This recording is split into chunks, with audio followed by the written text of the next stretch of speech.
Sir, वायुसेना प्रमुख ने कहा है कि टकराव वाले शेष स्थानों से सैनिकों को पूरी तरह से हटाए जाने तक तैनाती बनी रहेगी। इसके अलावा वायुसेना से दो बड़ी खबरें रहीं कि 97 अतिरिक्त तेजस मार्क 1A विमान खरीदने पर विचार किया जा रहा है।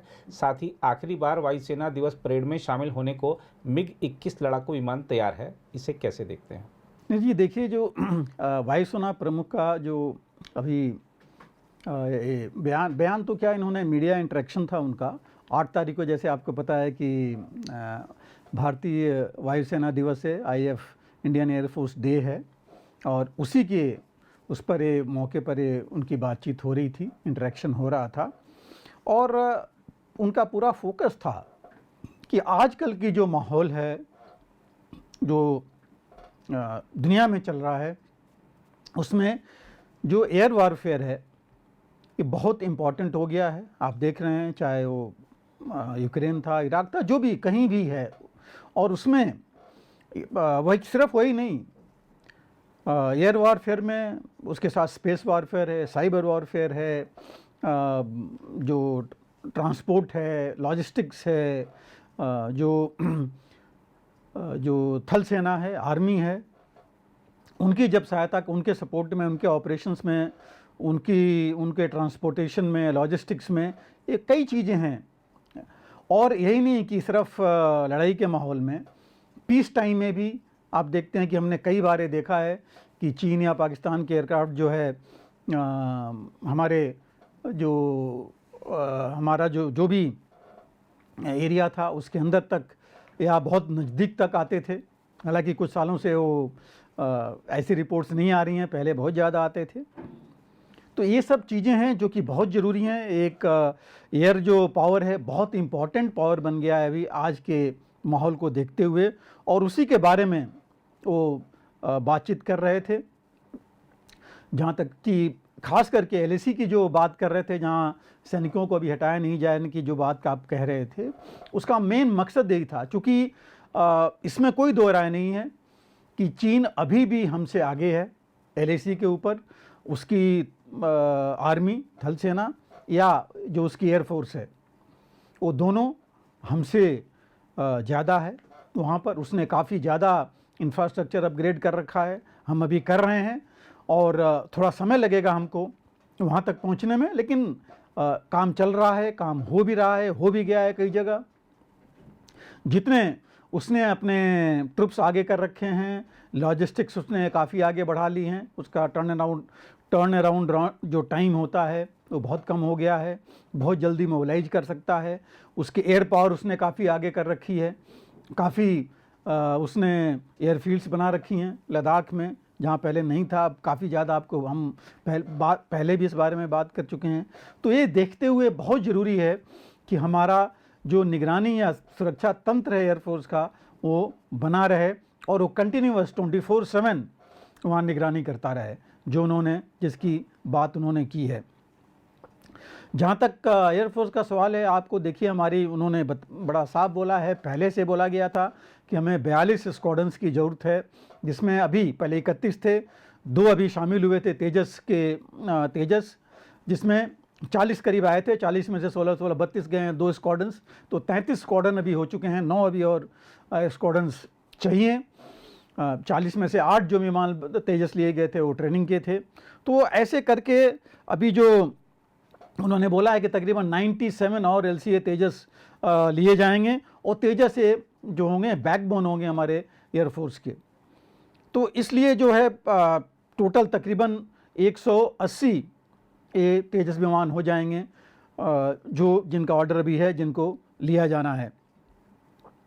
और जहाँ तक है मिक्स ने बहुत सर्विस की, हम लोग बात कर चुके हैं इसके बारे में, सब जानते हैं। और ये पूरी तरह 2025 तक पूरी तरह निकल जाएंगे भारतीय वायुसेना से, और उस समय हमें तेजस और बाकी राफेल और बाकी विमान जो हैं उनकी ज़रूरत पड़ेगी, जो आ रहे हैं, और उससे काफ़ी फ़र्क पड़ जाएगा। और जहाँ तक सवाल है एयरफोर्स का, सिर्फ फाइटर ही नहीं, हमें तो हर एक तरह के चाहिए, सर्वेलेंस, अवाक्स, एयर टू एयर रिफ्यूलिंग। तो ये जो चीज़ें हैं, जितने LAC के खास करके पास या बॉर्डर्स के पास, इन सब की ज़रूरत है।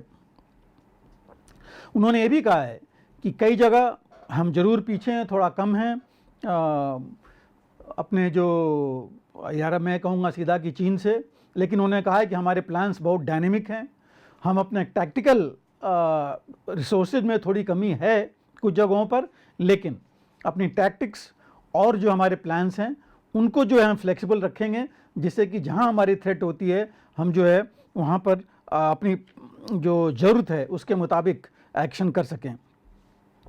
और उन्होंने ये भी कहा है कि जो चाइना के सिस्टम्स हैं कुछ मामले में हमसे अच्छे हैं, लेकिन धीरे धीरे हमारे भी हम उस दिशा में आगे बढ़ रहे हैं, और जो आत्मनिर्भरता की बात है उसमें भी काफ़ी आगे बढ़ रहे हैं, और उसको भी लेकर के हम वहाँ तक पहुँच सकते हैं काफ़ी जल्दी।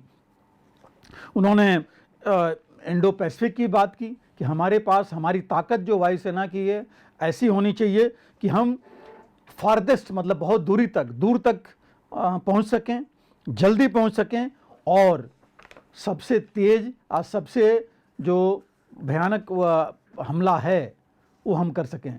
फारदेस्ट उन्होंने बोला है कि फारदेस्ट हम पहुंच सकें, फास्टेस्ट हम पहुंच सकें, और हम जो है हार्डेस्ट हिट कर सकें। तो ये जो है एक तरफ से सेल्फ रिलायंस पर उन्होंने जोर दिया है, और जिसके लिए उन्होंने कहा है कि कॉम्बैट पावर, लॉजिस्टिक्स की पावर, जो ISR है, सर्वेलेंस एंड इंटेलिजेंस सर्वेलेंस है, रेकी के जो कैपेबिलिटी है उसके बारे में, सपोर्ट जो उन्होंने देनी है आर्म फोर्सेज नेवी को उसके बारे में, डिजास्टर में सपोर्ट, ह्यूमैनिटेरियन जो सपोर्ट है उसके बारे में भी उन्होंने बात की। नेबरिंग कंट्रीज में अगर कुछ है वो हमसे मदद मांगते हैं तो वहाँ, और उन्होंने ये भी कहा कि जो अभी हमें राफेल मिले हैं, चिनूक हेलीकॉप्टर्स मिले हैं, अपाचे मिले हैं, उससे काफ़ी जो है फ़र्क पड़ गया है, और हमारी ताकत एयरफोर्स की काफ़ी बढ़ चुकी है, पहले से पूरी नहीं है बट काफ़ी बढ़ चुकी है, और ये आएंगे तो और ज़्यादा बढ़ेगी। और जो वेपन सिस्टम्स हैं उनका भी काफ़ी अपग्रेडेशन चल रहा है, और ख़ासकर air to air refuelling, air to air missiles, ये सारी चीज़ें लेकर के। और जहाँ तक आत्मनिर्भर का उन्होंने बात किया जो आप कह रहे थे, उसमें देखिए तेजस ALH हैं हेलीकॉप्टर्स,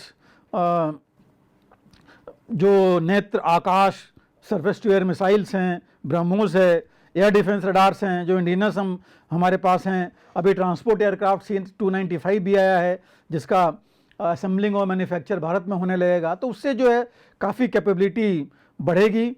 और सबसे बड़ी बात जो उन्होंने कही है कि अभी 6th जनरेशन जो टेक्नोलॉजी है एयरक्राफ्ट की उसके बारे में हम वो ऑलरेडी प्लान कर रहे हैं। और 6th जनरेशन देखिए, आपको पता है कि अमेरिका अभी तक बना पाया है B-21 जो उनके बॉम्बर्स हैं, जो कि बहुत ज़्यादा उनकी कैपेबिलिटी है, ख़ास करके सर्वेलेंस रेकी में, या स्टेल्थ टेक्नोलॉजी उनकी है।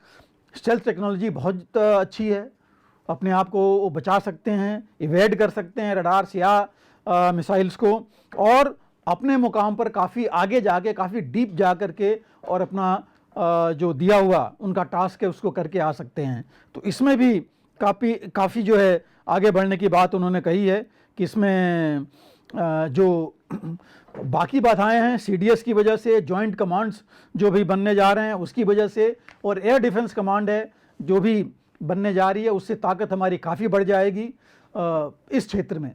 खास करके जो रूस से हमें S-400 सिस्टम्स मिले हैं वो हम देख चुके हैं कि उन्होंने क्या काम किया है यूक्रेन वॉर में। इन सब को लेकर के काफ़ी चीज़ें उन्होंने इसके बारे में बात की और बताया कि काफ़ी आगे हम बढ़ सकते हैं। जो उन्होंने बोला कि अगले 6 से 7 सालों में 2.5 से 3 हज़ार करोड़ तक जो खर्च होने हैं इस वेपन, खास करके इन वेपन सिस्टम्स के बारे में।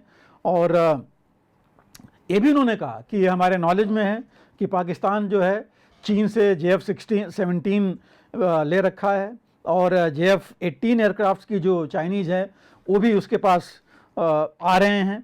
तो इन सब चीज़ों को देखते हुए अपनी ताकत को इंडियन एयरफोर्स बढ़ा रही है। और लद्दाख में जैसे एयरफील्ड्स हो रखे हैं, उन्होंने बताया काफ़ी करीब 9 जो एयर लैंडिंग ग्राउंड्स थे उनको ओपन कर दिया गया है इवन सिविल ट्रैफिक के लिए, और उनको बढ़ा दिया गया है, और हार्डन शेल्टर्स बना दिए गए हैं इन इलाकों में, LAC के इलाकों में, जहाँ पर कि जो एम्यूनिशन है या एयरक्राफ्ट है वो वहाँ स्टोर किए जा सकें, क्योंकि आपको पता है कि वहाँ टेम्परेचर्स -50-60 तक जाते हैं।